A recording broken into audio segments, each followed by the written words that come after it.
আর এটা কিনে আপনি হারাম কাজ করবেন, এটা দিয়ে হারাম ফিল্ম দেখবেন, হারাম জিনিস দেখবেন, নেটে আজেবাজে বিভিন্ন জিনিস দেখবেন, এবং বিভিন্ন রকমের মেয়েদের ছবি ছেলেরা দেখবেন, মিউজিক সহ গান শুনবেন, বিভিন্ন নায়িকা গায়িকাদেরকে দেখবেন, এবং বিভিন্ন অপকর্ম করা যায় সেগুলো করবেন।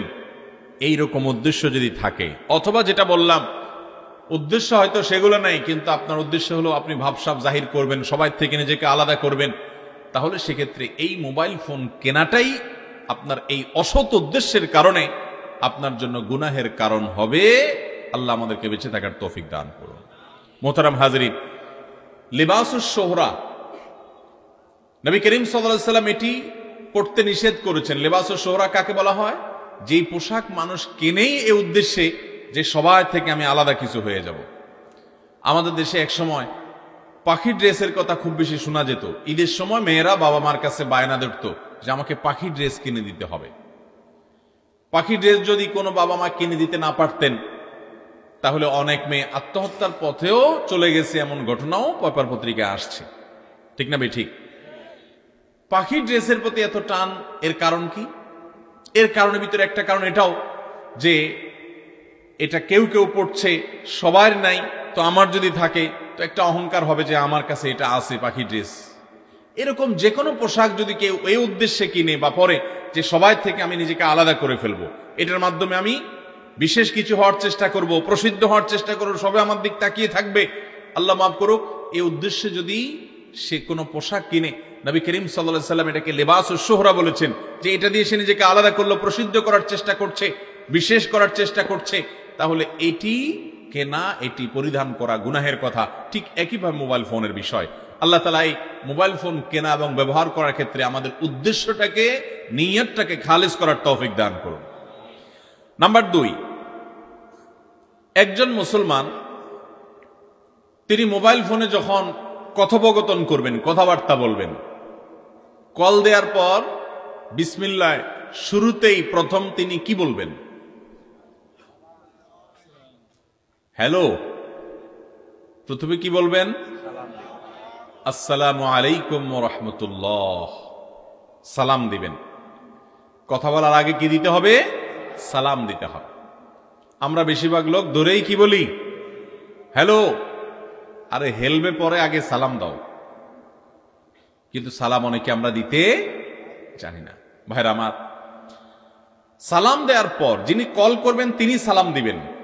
অনেক সময় দেখা যায় যিনি কল করেন, ফোন যিনি করেন, ডায়াল যিনি করেন, তিনি সালাম না দিয়ে তিনি হয়তো হ্যালো টেলো শুরু করছেন, তখন অপর প্রান্ত থেকে যিনি আছেন তিনি হয়তো সালাম দেন। ঠিক আছে, যিনি ডায়াল করেন তিনি সালাম না দিলে তখন অপর প্রান্ত থেকে তিনি সালাম অবশ্যই দিবেন, কিন্তু যিনি ডায়াল করবেন এটা তার দায়িত্ব। তিনি আবার অপরপক্ষ সালাম দিবে সে অপেক্ষায় থাকবেন না, বরং যিনি কল করেছেন, ডায়াল করেছেন, সালাম দেওয়াটা হলো তার দায়িত্ব।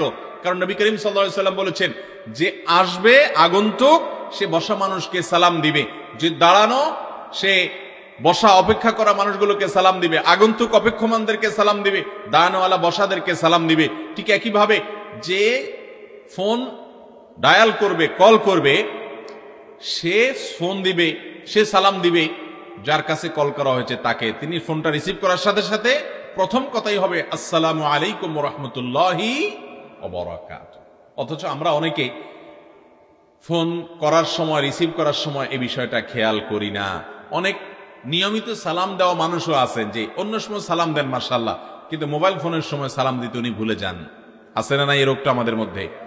তাহলে প্রতিবার আমি মোবাইল ফোনে যতবার কল করব ততবার সালাম দিয়ে আমি 10টি করে নেকি আমার নিজের করে নিতে পারবো ইনশাআল্লাহ। আর যার কাছে কল করা হয়েছে, ডায়াল করা হয়েছে, যাকে ফোন করা হয়েছে, তিনি ফোনটা রিসিভ করার পর যখন এক প্রান্ত থেকে সালাম দিবেন, তারও কর্তব্য হলো সালামের জবাব দেওয়া। সালাম দেওয়াটা সুন্নাহ, কিন্তু সালামের জবাব দেওয়াটা ওয়াজিব। সালাম দেওয়াটা সুন্নত আর জবাব দেওয়াটা কি? আপনাকে কেউ মোবাইল ফোনে কল করে আসসালামু আলাইকুম বলছে, আপনি বলছেন হ্যাঁ বলেন, আপনি একটা ওয়াজিব তরকের গুনাহ করলেন, আপনি খেয়ালও করলেন না। কারণ সালাম যদি দিয়ে ফেলে যিনি কল করেছেন, ডায়াল করেছেন তিনি, তাহলে ওই সালামের জবাব দেওয়া ছাড়া আপনি কোনো কথা বলতে পারবেন না, গুনাহ হবে। কারণ আল্লাহ তাআলা বলেছেন ওয়াইদা হুয়্যিতুম বিতাহিয়্যাতিন ফাহাইয়্যু বিআহসানা মিনহা আও রুদ্দুহা, তোমাদেরকে যখন সালাম দেওয়া হবে তখন তোমরা সেই সালামের জবাব দিবে তার চাইতে উত্তম কিছু বলে। সে যদি আসসালামু আলাইকুম বলে, তুমি আসসালামু আলাইকুম ওয়া রাহমাতুল্লাহ বলো। আর যদি সে আসসালামু আলাইকুম ওয়া রাহমাতুল্লাহ বলে, তুমি আসসালামু আলাইকুম ওয়া রাহমাতুল্লাহি ওয়া বারাকাতুহু বলো। আর কমপক্ষে তার চাইতে ভালো বলতে না পারলেও সে যতটুকু বাক্য দিয়ে তোমাকে সালাম দিবে, তুমি জবাবে অন্তত ততটুকু কথা বলো। এটা ওয়াজিব। ভাইরা আমার, নবী করিম সাল্লাল্লাহু আলাইহি সাল্লাম বলেছেন বারা ইবনে আযিব রাদিয়াল্লাহু তাআলা বর্ণিত হাদিসে যে এক মুসলমান অন্য মুসলমানের প্রতি কিছু কর্তব্য আছে, এই কর্তব্যগুলো অবশ্যই পালনীয় করতে হবে। তার মধ্যে থেকে একটা হলো রদ্দুস সালাম, সালামের জবাব দেওয়া। কিসের জবাব দেওয়া? সালামের জবাব দেওয়া। অতএব যখন আমরা কল করব, আমরা যখন ফোন করব, সালাম দিব। আর যখন ফোন রিসিভ করব, অপর প্রান্ত থেকে যিনি ডায়াল করেছেন, কল করেছেন, তিনি যদি সালাম দেন, তাহলে সব কথা পরে সবকিছুর আগে আসতে হবে সালামের জবাব। ওয়ালাইকুম আসসালাম ওয়া রাহমাতুল্লাহি ওয়া বারাকাতুহু। সালাম না দিলে এত গুনাহ হবে না, সালাম না দিলে সুন্নাতরক হবে, কিন্তু যদি আপনি জবাব না দেন তাহলে কিন্তু আপনি গুনাহগার হবেন। কারণ ইসলাম মানুষকে ম্যানার্স শিখায়, ভদ্রতা শিখায়, সামাজিকতা শিখায়। একটা লোক আপনাকে সালাম দিল, আপনি তার সালামের জবাব দিলেন না, এটা অভদ্রতা, এটা অসৌজন্যতা, এটা তাকে অপমান করার শামিল। মুসলমান এরকম অসৌজন্যতামূলক আচরণ করতে পারে না। ইসলাম সেটাকে বাধ্য করে দিয়েছে যে তিনি যখন সালাম দিয়েছেন তুমি সৌজন্যতা দেখাতে হবে এবং সালামের জবাব তোমাকে দিতে হবে।